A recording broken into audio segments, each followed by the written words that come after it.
Sensationally silver, because you are.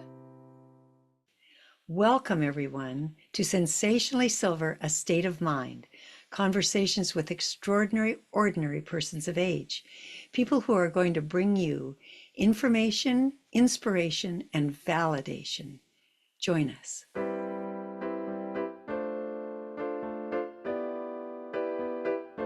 Hello, everybody, and welcome to Sensationally Silver, A State of Mind, conversations with extraordinary, ordinary persons of age, people who aren't celebrities, but who have some very valuable insights and information for all of us who are persons of age. And my guest today is Loretta Breuning. Loretta talks about the mammal brain, and it's kind of fascinating what she has to say about how we can achieve feeling better through the hormones that the brain governs. So, Loretta, welcome. I'm so glad to have you as my guest. Well, thank you for that good insight explaining it. Oh, I was telling Loretta before we went on the air that I'm not sure I'd pass a test if I took it. I already watched her delivery about this topic, and it was fascinating. So, Loretta. But you really put it into your own words, which not everybody does. So that's amazing. Okay, thank you. So, Loretta, you have to qualify for this program. You have to be over 60. Tell me your age. Well, I'm 11 and a half years over 60. Okay. So 71 and a half, is that right? Yes. Yes. Okay. Well, you certainly qualify, and I'm so glad you're here. So tell us how, first of all, you got involved in this particular realm. Sure. So, like everything, there are many different factors depending on how far back you go. But the bottom line is, like everybody, I was always looking for a way to be happier. And I had always put my faith in academic psychology. I was a college professor for 25 years. And after having thousands of students and raising teenagers, I started to feel like academic psychology was not making everybody happy the way I thought it should. And so I looked deeper. And as I read, I would often read one little mention of a monkey having a response to dopamine, and another little study of a monkey having a response to serotonin, and a monkey responding to oxytocin. And these are the chemicals that make humans feel good and that people have been talking about a lot. And I thought, well, that's just amazing, because when you see how a monkey responds, it's exactly the way people really feel that don't want to put it into words. So I took early retirement and focused on that. Okay. So help us to understand what we can do to help ourselves be happy like those monkeys are, right? Well, that's the complication. I did not say that the monkeys are happy. So here's why life is complicated. So the monkey just gets a little drip of happy chemical in the appropriate situation when the monkey should be acting to meet a survival need. And it would not make sense for the chemical to be on all the time, because then it would just waste its energy acting in a situation when it was not appropriate. So the purpose of our happy chemicals is not to make us happy all the time, but to just alert us to good opportunities for action. And if we knew this, then we wouldn't waste so much energy sort of chasing false expectations. So let me see if I'm following this. We don't want that monkey to be all jolly and happy when it's a fight or flight kind of situation. Needs to respond to that. And also, maybe there's a diminishing response if that happy chemical is always working all the time. So you're saying, let's use it when it's needed. Yes? Not just let's use it, but that's when it's naturally released. So, for example, a monkey wakes up hungry in the morning, looks around for food, looks around when it finds something, dopamine is released and it goes for it. So, we might love to have that go for it excitement. So dopamine releases the energy that helps the monkey like climb the tree to get the fruit. So if you had your dopamine on all the time, then you wouldn't have any energy left when you finally found a tree full of good fruit. You wouldn't have dopamine if you didn't put in the effort of looking for the fruit. And you wouldn't really have it if you weren't hungry. So its natural job is to motivate action to find a way to meet your needs and then to release the energy to step toward meeting your needs. So for us, the way to get it is to, long story short, have a goal, have a realistic goal, divide the goal into small steps that you could actually take, and you get a little bit of dopamine each time you take a step. Can you give us an example of exactly that?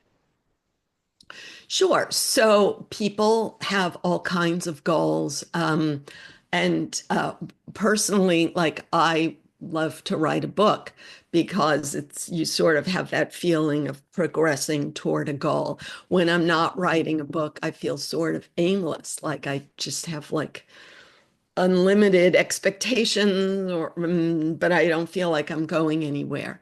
So we all want that sense of accomplishment that comes from a clear goal, but a lot of goals you can't control. So that's why we have to give ourselves realistic steps. So an example would be well, let's say that a person has a health challenge and you can't always control it, but you decide, here's some steps I'm going to take. And the point of my work and all of my books is that you make those steps fun. You reward yourselves for taking the steps, and then your brain links the step to the reward you've given yourself, and that motivates you to keep taking the steps and keep sparking your dopamine. And what kind of reward are you recommending when people are progressing toward that goal? Well, our brain is always looking for rewards, and that's why people can easily think of possibly unhealthy rewards. So, learning healthy ways to use rewards is a real art. So, I'll give you some examples, but the important thing is we don't want to make rewards totally taboo. But on the other hand, we all know, we don't want to overindulge. So, it sounds sort of old-fashioned, like that you do your work before you give yourself the reward. So that's a way of saying that we could make more use of the rewards we're already giving ourselves. So if you're already going to have that midday cup of coffee, for example, that don't have that cup of coffee until you've taken your action step. If you're going to watch a movie at night, don't watch that movie until you've taken your action step. But then sometimes we have harder steps in life and we have to have a real clear program of rewards. So even like, let's say you have to write a difficult email to someone that makes you uncomfortable. And I have my uncomfortable challenge every day. I'm going to take one uncomfortable action. And then I'm going to bake myself a batch of cookies with healthy ingredients. And I'm going to put the cookies in the freezer. And every day I'm going to take out one cookie and reward myself after I've taken that difficult step. These are just some examples. Is it enough of a reward to say something very kind to ourselves, like, you just did a great job. Good for you. You finished that. Is that enough? Each person has to decide for themselves, but if you find that you're not doing the thing you want to do, then it's not enough.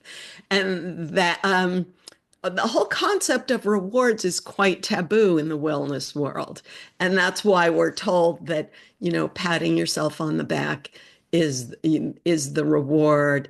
We're also, when we talk about goals, the only goal they give you is diet and exercise. And again, that's not motivating enough to really spark your dopamine. So people want goals that are more inspiring. So to talk about what's inspiring, there's a difficult subject we need to talk about.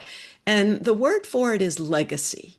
So our brain is designed to focus on survival. And yet, with the human part of our brain that can anticipate the future, we know that we're not going to survive. Everyone knows that. Teenagers figure it out. And that's, I think, why teenagers are so grumpy is when they realize, like, what? You mean everybody's going to die? You know? So, the animal brain's way of dealing with this is to focus on reproduction. So, animals don't have conscious awareness of life and death. And yet, all of their actions are focused on not only their own survival, but the survival of their young. Now, in the modern world, you really can't do that much about the survival of your young in many cases. Like they're off on their own and they don't want your advice. So that's different from like in the past, where most of your energy, before the world of birth control, people had so many kids and they were so busy trying to feed them that they didn't have time to sit around thinking about whether they were really fulfilled. And if they were lucky enough to live to be a grandparent by age 35-ish, you know, they that took up all of their energy. So today we are challenged to find new ways to promote our own legacy. So I use the simple example that if you have recipes you love and you want your recipes to survive, and you make a project of finding a way to help your recipes survive, that you enjoy dopamine with every step you take toward the survival of your recipes. So obviously that's just an example, and everyone can think of any other example. So something that we pass on that we can feel very good about leaving the world with when we're not here anymore. Yeah. Yes, exactly. And it's not that easy. I'll give you a funny example. You may have this problem where you notice that your house gets kind of overcrowded and you want to get rid of stuff, but you want to find a good home for it. And many of us have older furniture and like no one wants it. Like I look and look and look for someone to take your old furniture. And I couldn't sell it. I couldn't give it away. I had to pay someone to come and take it. Yeah. So it's Styles hard to change. find like how can I find someone who will appreciate but it's a project. Make it a project and plan concrete steps.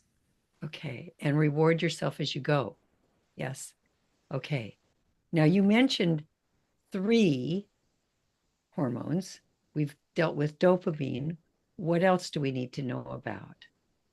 So I'll tell you from the title of my book. It's called Habits of a Happy Brain: Retrain Your Brain to Boost Your Serotonin, Dopamine, Oxytocin, and Endorphin Levels. So yeah, dopamine is that feeling of excitement when you see a way to meet a need. Serotonin is, well, let's go to oxytocin is the social bonding chemical that is widely discussed these days, but unfortunately in a very simplistic way. We're told that social bonding is fun and we should do more of it. But the bottom line is, if it were that much fun, then we'd already be doing it and we wouldn't need anyone to tell us. And so the problem from an animal perspective is that animals have lots of conflict in their groups. And they only stick to the group because it protects them from predators. Otherwise, they just as soon go their own way. And this is so valuable for me to understand, because then I don't fault myself for like, how come I don't have the warm, fuzzy herd that I think all those sheeps and monkeys are having, which they're not. So oxytocin is the brain's way of rewarding you when you find safety in numbers. And that's effectively a selfish impulse that I want you to protect me from a predator because I'm going to hide behind you, but you are trying to hide behind me. So that's why life is complicated. But the bottom line is, if we find a mutual alliance, some reciprocal form of protection, then I get oxytocin and meet my survival needs. And in order to do that, maybe I have to help you feel protected. Interesting. That explains a lot. It really does. I don't think about that for instance, in a herd, there is conflict, but of course there is, because I'm thinking of a herd of zebras, they start kicking at one another if they're not getting along. And yes, they protect each other by their sheer numbers, but there is that constant conflict built into the word community that we're overhearing all the time. Okay, so we get rewarded for relating in a group by our brain. Yes. Okay. When we feel threatened, we look for a group. But sometimes it's harder to get rewards when you're in a group. So sometimes we go our own way, and we're always balancing the two and trying to decide. And that's what our brain is designed to make that decision. When do I go my own way, and when do I stick with a group? And which group? I'm just remembering a phrase from my training a million years ago in psychology, consensual validation. So if I'm in a room with a few other people and I start getting cold, I turn to the person next to me and I say, I'm cold. Are you cold? And if they say, no, I'm not cold, that does not make me comfortable. But if they say, oh God, yes, it's freezing in here, then that's what you're talking about, isn't it? I relax. I feel like I fit in. I'm not crazy. I'm not making it up. It's a good feeling. And I search for that when I'm uncomfortable.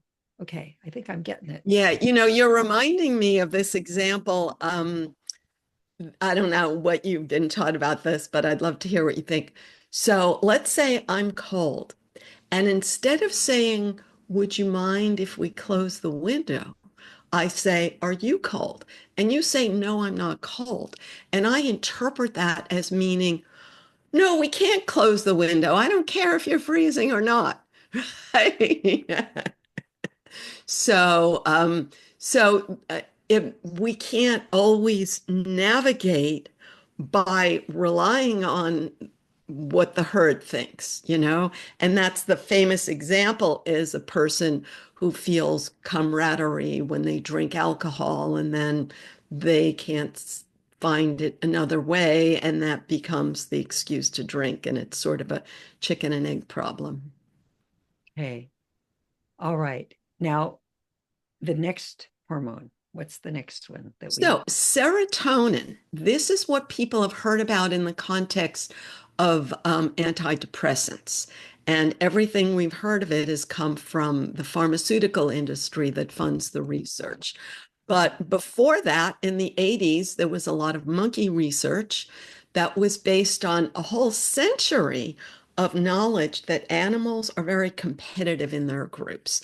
And in the 80s, it was found that a monkey gets a spurt of serotonin when they gain the one-up position in their group. And there are lots and lots of books on how monkeys and other animals compete for the one-up position. And I made a reading list of them on my website. So it's easy to see that humans have this desire to be in the one-up position because serotonin makes it feel good, but you only get a short burst of it, and that's why we're always looking for another opportunity to be in the one-up position. And when you're not in the one-up position, then some people feel like that's a survival threat because in the animal world, if you're in the one down position, you don't get the banana, you don't get the mating opportunity, and your genes are wiped off the face of the earth. So it's hard to manage this one down feeling, and that's the challenge that comes with the gift of life. Yeah. So competition, it's almost built in, isn't it?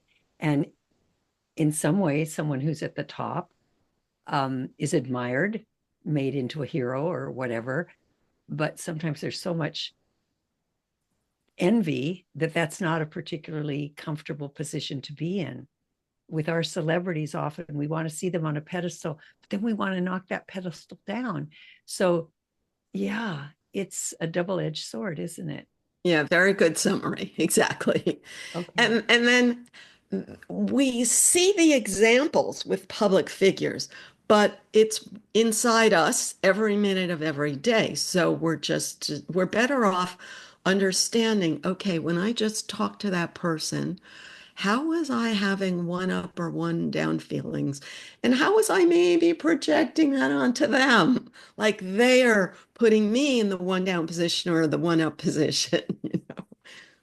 Okay. When I think of how crowded the world is becoming and how, in so many ways, that competitive urge has become very dangerous, um, we have to think it through, don't we? We have to get to the chemistry of it and understand what's going on in ourselves and the other person that's striving, and then somehow temper that so that it works for everybody. We have to learn to really Yeah. cooperate as they, Yeah. yeah. So when you say the world is crowded, it's true, but in the past, people had these one up, one down feelings in reference to a relatively small group. Like it was hard to leave your village for most of human history. So that was your reference group. And then for our parents, their reference group was people that they knew face to face in person. So the idea that everyone is suddenly having the whole world as their reference group and this quantification of how they measure up, this is a big thing. And we don't have to run that in our minds as our daily reality, but it comes with our natural impulse. And the way I explain that in my book, Status Games, is each of us wants to be in the one-up position in a world where 8 billion other people want to be in the one-up position. That's a lot of competition, isn't it? Oh my goodness. Yeah. And in some ways, those 8 billion people are interacting now.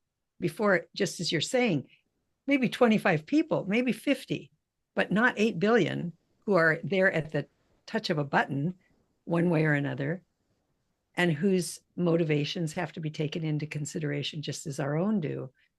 So some of these things that have helped all these different species survive aren't terribly productive today. We have to think it through. That's what I keep hearing. I don't know if Yeah, it's what but you're saying, but I keep hearing that. they're productive in the sense that they um, they motivated our ancestors to do what it takes to survive. Like, let's say if your ancestor was hungry and they got food, and then maybe they had a little downtime and they were going to build a better arrow to get more food or a better basket to preserve more food. And that's why we're alive today. So they worked, obviously. Everything that's still here, whatever those instincts have been, they've been working. Okay.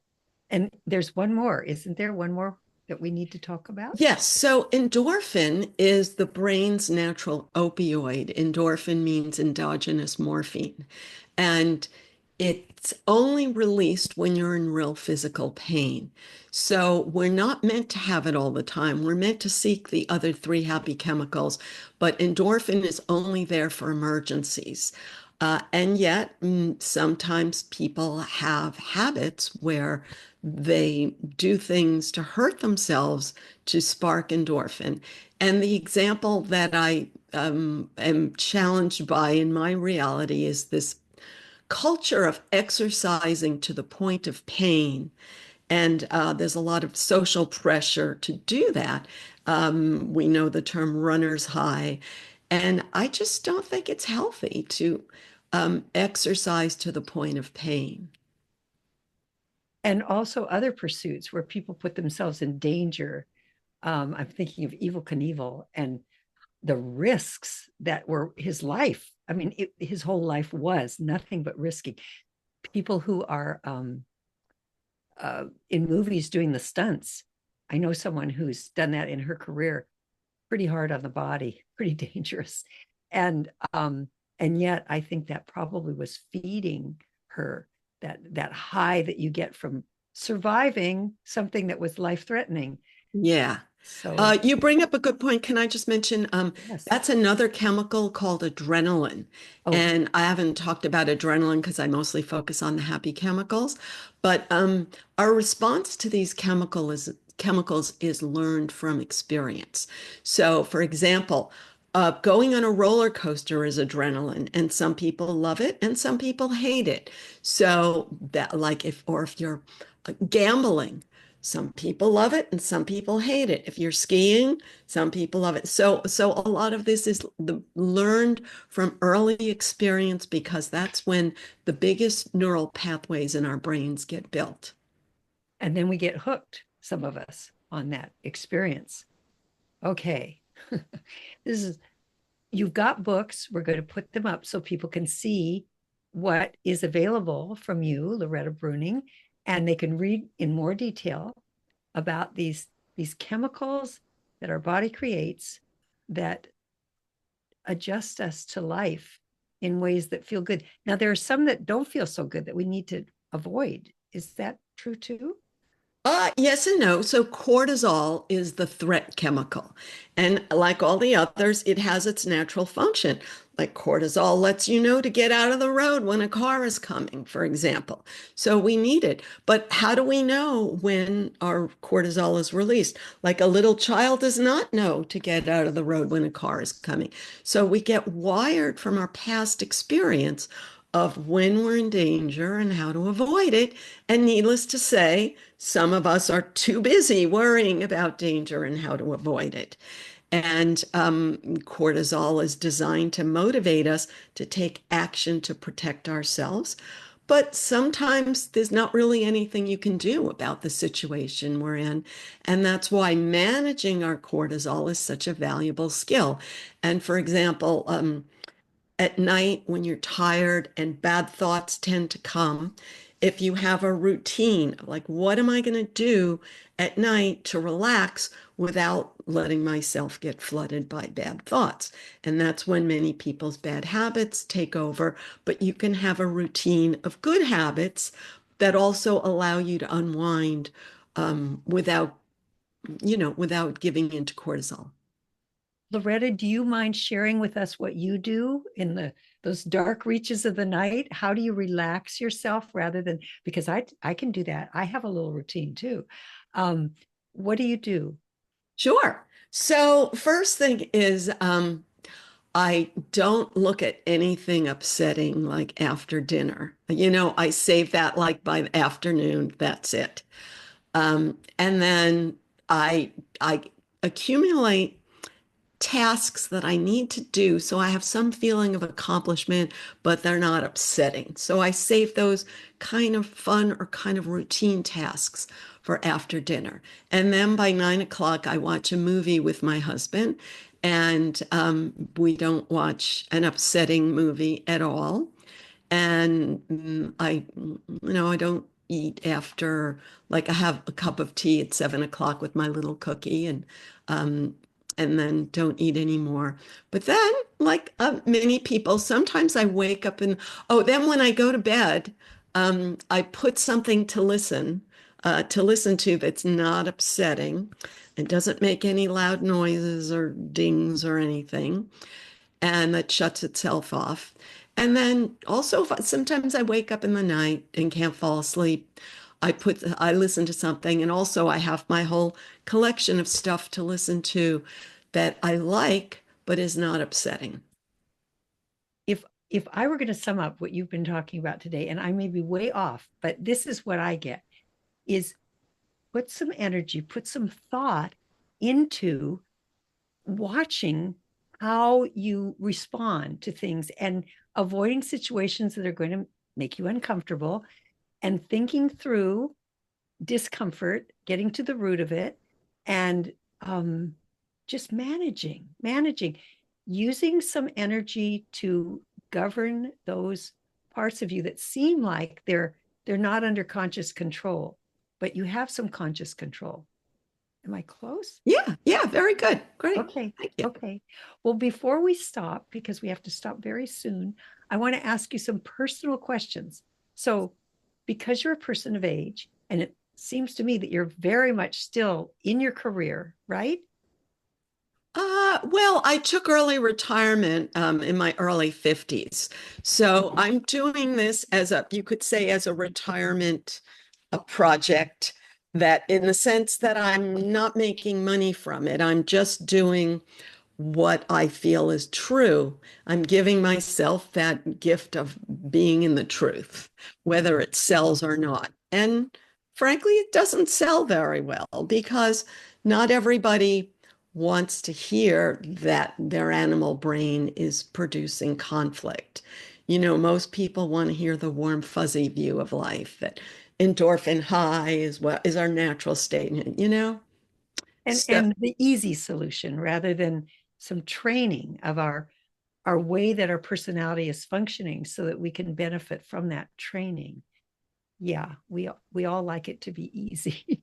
I used to work in the field of addiction, and my co-therapist would ask people why they drank, and we'd write it on a board. And when we were all finished, he'd say, "There's one you left out," and it was easy. Nobody thought of that, but it's easy and fast. So it sounds to me like since that early retirement in your 50s, you've been creating your legacy, what you're passing on to the world. Thank you for that, Loretta. And thank you so much for being my guest today.